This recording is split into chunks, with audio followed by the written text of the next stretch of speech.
Hello friends, welcome to the new episode of my channel. আমি Prince. তো দেখতেই পাচ্ছ অন্ধকারে বসে রয়েছি, কোনো রকমের লাইট ফাইট জ্বেলে ভিডিও করছি।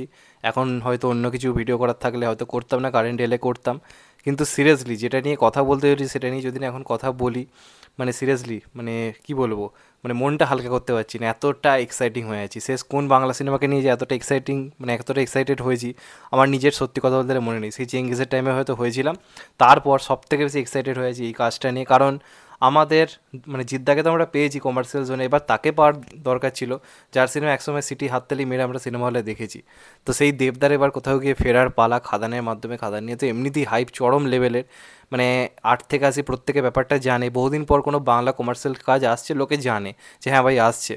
এবং আমি কদিন আগে কমেন্টও করেছিলাম, অনেক জায়গায় বলেওছি যে আপনি যদি নিজেদের এলাকার বাজারটা যেটা যান, সেখানে দেখবেন লোকজন এই সিনেমাটা নিয়ে কথা বলছে। কেউ হয়তো তাস খেলছে, তাস খেলতে খেলতে আলোচনা করছে যে এই সিনেমাটা আসছে দেবের, জানিস তো। এটা বহু আগে দেখা যেত, রিসেন্টলি দেখা যায় না।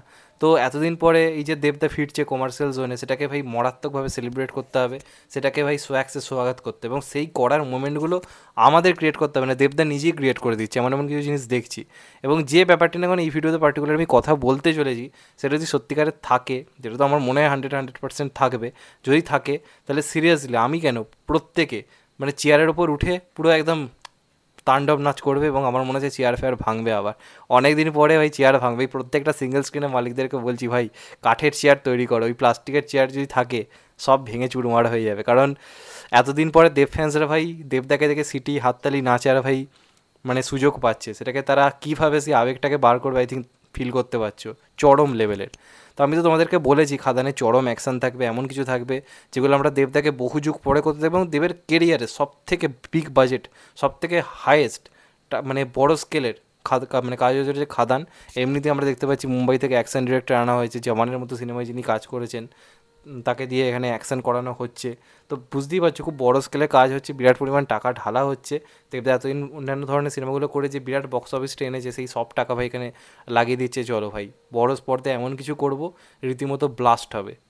তো আজকে আনন্দবাজার থেকে একটু আগে একটা শর্টস ছেড়েছে, যেখানে লেখা রয়েছে যে বলুন তো এটা কে। এবার দেবদাকে আমাকে চেনাতে হবে না, যারা দেবদার ফ্যান তারা দেবদাকে চোখ বন্ধ করেও চিনে যায়। দেবদার সামান্য চোখের একটা পোর্শন থেকে আমরা বুঝে যাবো যে ওটা দেব। সারাদিন দেবদা জিদ্দাকে নিয়ে যখন আমরা কথা বলছি, এটুকু আশা করি বোঝা যায়। তো সেখানে সেটা ছাড়া হয়েছে, সেখানে একজনকে দেখা যাচ্ছে মাথায় পুরো মাস্ক ফাক্স পরে, মুখে মাথা থেকে পুরো দিয়ে দিয়েছে, একটা জ্যাকেট পরে রয়েছে, দাঁড়িয়ে নানচাকু প্র্যাকটিস করছে। মানে শ্যুটিং হবে কিছুক্ষণ পর, তার আগে নানচাকু প্র্যাকটিসটা ঝালিয়ে নিচ্ছে। তো কথা হচ্ছে সেটা কে, আবার কি আমাদের সুপারস্টার দেবদা।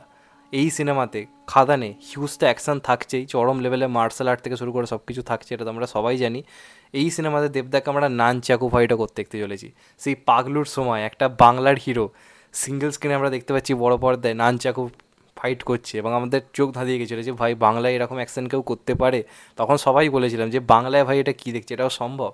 তো সেই ছেলেটা আবার এত বছর পরে যখন কমার্শিয়াল স্পেসে ফিরছে, নানচাকু ফাইটকে ফিরিয়ে আনছে, এবং কী লেভেলের করছে নানচাকু ফাইটটা। তোমরা যদি দেখো আনন্দবাজারের অনলাইনে, তোমরা শর্টসে যাও ইউটিউবের, বা ফেসবুকেও যাও, সেখানে গেলেও পাবে কী স্পিডে করছে দেবদা। মানে এতদিন পরে ধরুন প্র্যাকটিসের মধ্যে নেই, অন্য ধারা সিনেমা করছে, সেখান থেকে যখন আজকে এই ধরনের কাজ ফিরছে, হাতে স্পিড বা ওই যে কলাটা, ওই যে মানে শিল্পটা এখনও অবধি দেবদা ভোলেনি।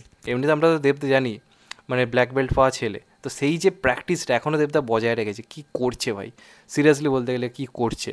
এবং ওই যে দেবদা বলেছে যে ফ্যামিলি নিয়ে ব্যস্ত আছি বলে কী ভেবেছিস, অ্যাকশানটা ভুলে গেছি, না ভাই ভুলোনি, এবং আমরাও সিটি হাততালি মারতে ভুলিনি। সিঙ্গেল স্ক্রিনে ভাই ঝড় আসতে চলেছে, এই বছরই আসছে, আর ওয়েট করতে পারছি না সিরিয়াসলি বলতে গেলে। পাগল করা, সরি এক সেকেন্ড, কিছু মনে করো না, মানে এক কথায় বলতে গেলে পুরোপুরি পাগল করা মুমেন্টস, এর থেকে বেশি আর কিছু বলতে পারবো না। এটা দেখে কোথাও গিয়ে হিউজ পরিমাণে নস্টালজিয়া ফিল হলো, দারুণ লাগলো দেবদাকে এই মোডে আবার পাওয়া কোথাও গিয়ে। এবং এই মোমেন্টে যখন সিনেমার হলে থাকবে, এমনিতে প্রচুর অ্যাকশান থাকছে এখানে, বাবা দেবেরও প্রচুর অ্যাকশান থাকবে, ছেলেদেবেরও প্রচুর অ্যাকশান থাকবে, মানে আউট অ্যান্ড আউট পুরো অ্যাকশান কমার্শিয়াল সিনেমা বলতে ঠিক যা আমরা বুঝি এই সিনেমায় কিন্তু তাই থাকতে চলেছে। এবং এই যে জিনিসটা দেখে এই সিনেমাটা হাইপ বেড়ে গেল, এবং এটাই হলে প্রমোশন। দেবদা কীভাবে প্রমোশনটা করলো দেখলে, আনন্দবাজার এটাকে হালকা করে জিনিসটা ছেড়ে দিল, লোকজন এবার এটা নিয়ে কথা বলুক, মানে হাইপ এটাকে বলে ক্রিয়েট করা। এটা দেবদা ভাই জানে, আমি বলেছি বারবার, দেবদার মার্কেটিং প্ল্যান দুর্দান্ত থাকে। দেবদা হাইপ কীভাবে ক্রিয়েট করতে হয় জানে, এবং খাদানের হাইপটা সেই লেভেলে ক্রিয়েট করছে, চরম লেভেলে ক্রিয়েট করছে। এই যে জিনিসটা ছেড়েছে দেখবেন, এটাকে সবাই শেয়ার করবে, আমি তো অলরেডি পোস্ট করেছি। এইভাবে এই সিনেমাটার হাইপ আরও ক্রমশ বাড়বে।